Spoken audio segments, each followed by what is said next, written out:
సభకు నమస్కారం.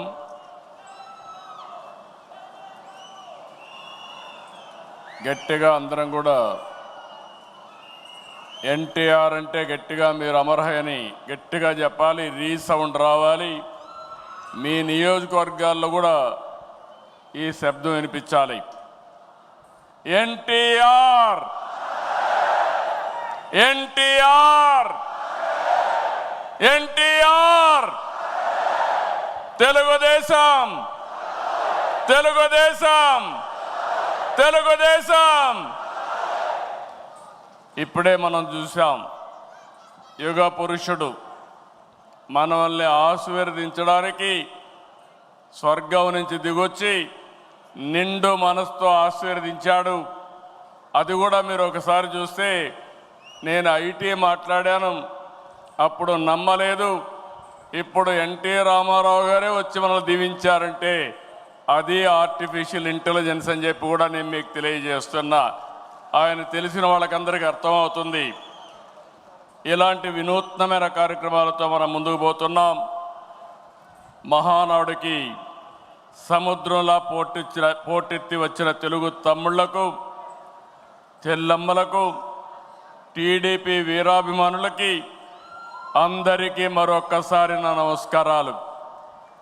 మేము కొద్దిగా ఆలస్యంగా కొంతమంది వేదికపై నుండే నాయకులు వచ్చారు, కానీ మీరు మాత్రం 10 గంటలంటే డాట్ 10 గంటలకు ఈ హాల్ అంతా పూర్తయిందంటే అది మీకుండే కమిట్మెంట్ అని మరొక్కసారి విజ్ఞప్తి చేస్తున్నారు. మహానాడు తొలి రోజు పలు కీలక అంశాలపై మనం చర్చించుకున్నాం. నిన్నటి మహానాడు చర్చలు ఎంతో అర్థవంతంగా పార్టీని మరింత బలోపేతం చేసే విధంగా, రాష్ట్ర ప్రజలకు మేలు చేసే విధంగా సాగాయి. ఈరోజు మన పార్టీ వ్యవస్థాపక అధ్యక్షులు, తెలుగు తేజం, తెలుగు ప్రజల ఆత్మగౌరవ శిఖరం, తెలుగు పౌరుషం, సినీ రాజకీయ సార్వభౌముడు శ్రీ నందమూరి తారక రామారావు గారి జయంతి. సాధారణంగా ఒక వ్యక్తిని కానీ, ఒక సినిమా హీరో కానీ, ఒక రాజకీయ నాయకుడిని కానీ కొంతమంది వ్యక్తులు, కొన్ని సమూహాలు, కొన్ని వర్గాలే అభిమానిస్తాయి. కానీ తెలుగు జాతి మొత్తం అభిమానించే, ఆరాధించే, గుండెల్లో పెట్టుకునే ఏకైక నాయకుడు నందమూరి తారక రామారావు గారు. ఎన్టీఆర్ జయంతి అంటే తెలుగు జాతికి ఒక పండుగ రోజు, ప్రతి ఒక్కరూ స్మరించుకునే రోజు. మనకు తెలిసిన, మన కళ్ళ ముందు కనిపించిన యుగ పురుషుడు ఒకే ఒక వ్యక్తి, ఎన్టీఆర్. ఒకే వ్యక్తి 2 రంగాల్లో రారాజుగా రాణించడం మనం చరిత్రలో చూడలేదు. ఎన్టీఆర్ జీవితంలో ఎన్నో మలుపులు, మరెన్నో మెరుపులు, ఇంకెవరి జీవితంలో చవి చూడని మజిలీలు. ఒక సాధారణ ప్రభుత్వ ఉద్యోగ ప్రస్థానం మొదలుపెట్టి తెలుగు సినీ చరిత్రలో ఎవరెస్ట్గా ఎదగడం, ప్రజల కోసం పార్టీ పెట్టి ముఖ్యమంత్రి కావడం, ఇది అనితర సాధ్యం. ఎన్టీఆర్ జీవితం పూల పాన్పు కాదు, నిరంతరం పోరాటాలతోనే ఎదిగారు. స్వీయ క్రమశిక్షణ, నీతి నిజాయితీ, పట్టుదల ఆయన ఆయుధాలు. పాలు అమ్ముతూ చదువుకున్న, ప్రభుత్వ ఉద్యోగం చేసిన, సినిమాల్లో నటించిన, రాజకీయాల్లో వచ్చిన, ఆత్మ గౌరవాన్ని, ఆత్మాభిమానాన్ని వీడని నాయకుడని చెప్పి కూడా నేను మీకు తెలియజేస్తున్నా. ఒక సామాన్య రైతు బిడ్డగా పుట్టి 33 ఏళ్ళు వెండితెర జీవితంలో 13 సంవత్సరాలు రాజకీయ జీవితంలో అద్వితీయ చరిత్ర సృష్టించారు. అందుకే ఎన్టీఆర్ పేరు తలుచుకుంటే చాలు నరాల్లో ఉత్తేజం వస్తుంది. కొండనైనా ఢీ కొట్టగలిగినవి ఆత్మవిశ్వాసం వస్తుంది, పట్టుదల వస్తుంది.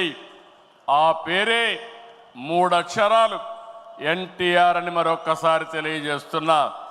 ఎప్పుడైనా ఎన్టీఆర్ విగ్రహం ఆయన ఒక్కసారి చూసి, ఆయన రూపాన్ని చూసి మీరు ఏ సంకల్పం చేసినా అది సాధించే శక్తి సామర్థ్యం మీకు వస్తుందని మరొక్కసారి విజ్ఞప్తి చేస్తున్నా.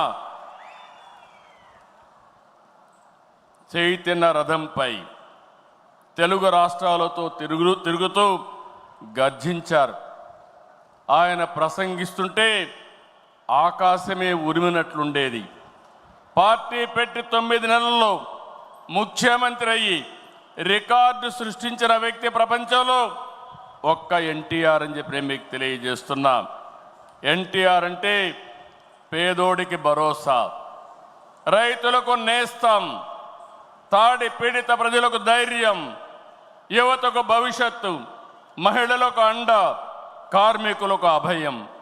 అన్ని వర్గాలు కీర్తించే ఏకైక నాయకుడు ఎన్టీఆర్. తనను వెండితెర విలవేల్పును చేసిన తెలుగు ప్రజల రుణం తీర్చుకోవడానికి ఆయన రాజకీయాల్లోకి వచ్చారు. అందుకే ఎంత కష్టమైనా వెనుకడుగేయలేదు. 60 సంవత్సరాల్లో రాజకీయాల్లోకి వచ్చి చరిత్ర సృష్టించిన వ్యక్తి.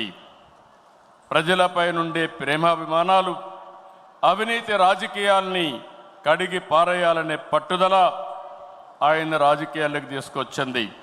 సమాజమే దేవాలయం, ప్రజలే దేవుళ్ళు అనేది పార్టీ సిద్ధాంతంగా మార్చారు.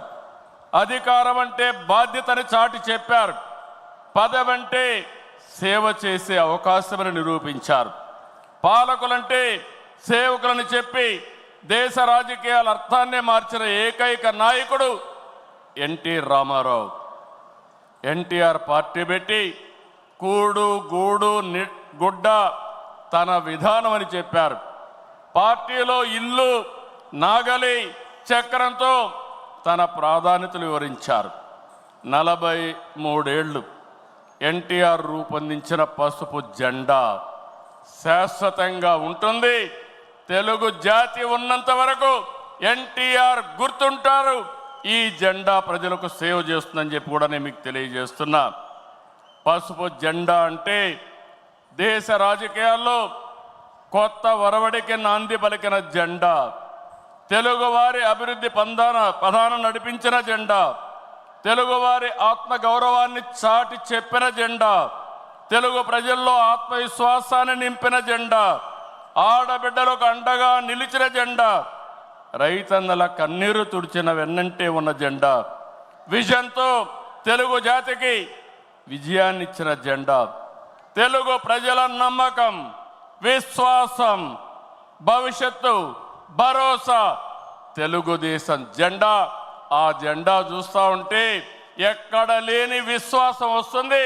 ఇది శాశ్వతంగా ప్రజలకు అండగా ఉంటుందని మరొక్కసారి ఎన్టీఆర్ సాక్షిగా మీ అందరికి విజ్ఞప్తి చేస్తున్నాం. సంక్షేమం, అభివృద్ధి, సుపరిపాలనతో కొత్త వరడికి శ్రీకారం చుట్టిన వ్యక్తి ఎన్టీఆర్. పేదవాడికి పట్టెడన్నం పెట్టాలని 2 రూపాయల కేజీ బియ్యం, అందరికీ పక్కా ఇళ్ళు, బడుగులకు జనతా వస్త్రాలు అందించారు. వృద్ధాప్య పింఛను 50 రూపాయలకే హార్స్ పవర్ విద్యుత్తు, గురుకుల పాఠశాలల ఏర్పాటు, పిల్లలకు మధ్యాహ్న భోజన పథకం, మహిళలకు ఆస్తి హక్కు, సాగునీటి ప్రాజెక్టుల నిర్మాణం, ఉద్యోగ కల్పన, పరిశ్రమల ఏర్పాటు, రోడ్ల నిర్మాణం, ఇలా సంక్షేమాన్ని, అభివృద్ధిని సమతుల్యం చేశారు. పటేల్ పట్వారీ వ్యవస్థ, సింగిల్ విండో విధానం, బీసీలకు, మహిళలకు స్థానిక సంస్థల్లో రిజర్వేషన్లు తీసుకొచ్చారు. రాజకీయాల్లో రాకమునిపే సేవాభావం ఉండే వ్యక్తి ఎన్టీ రామారావు గారు. 1952 సంవత్సరంలో రాయలసీమ కరువు వస్తే జోలి బట్టి డబ్బులు వసూలు చేసిన వ్యక్తి. 1962లో భారత చైనా మధ్య యుద్ధం వస్తే విరాళాలు సేకరించిన వ్యక్తి.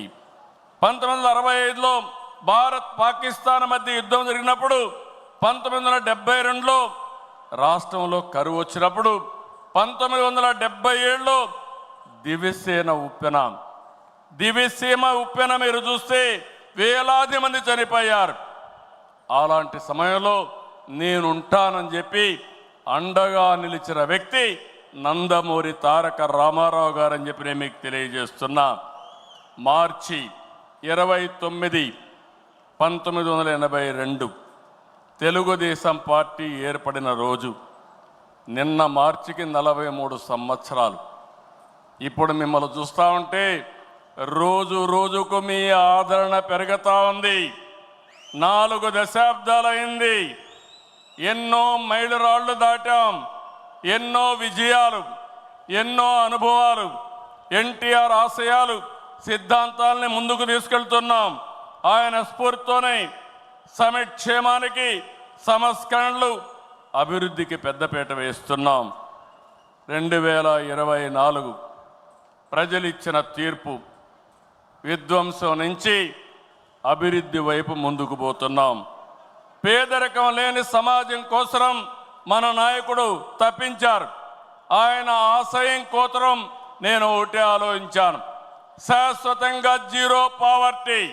అంతేకాదు, శాశ్వతంగా పేదరికం లేకుండా చేయడమే కాకుండా ఆర్థిక అసమానతలు తగ్గించి ప్రతి ఒక్కరి జీవితంలో జీవన ప్రమాణాలు పెంచాలనేది తెలుగుదేశం పార్టీ సంకల్పం అని చెప్పి కూడా నేను మీకు తెలియజేస్తున్నా.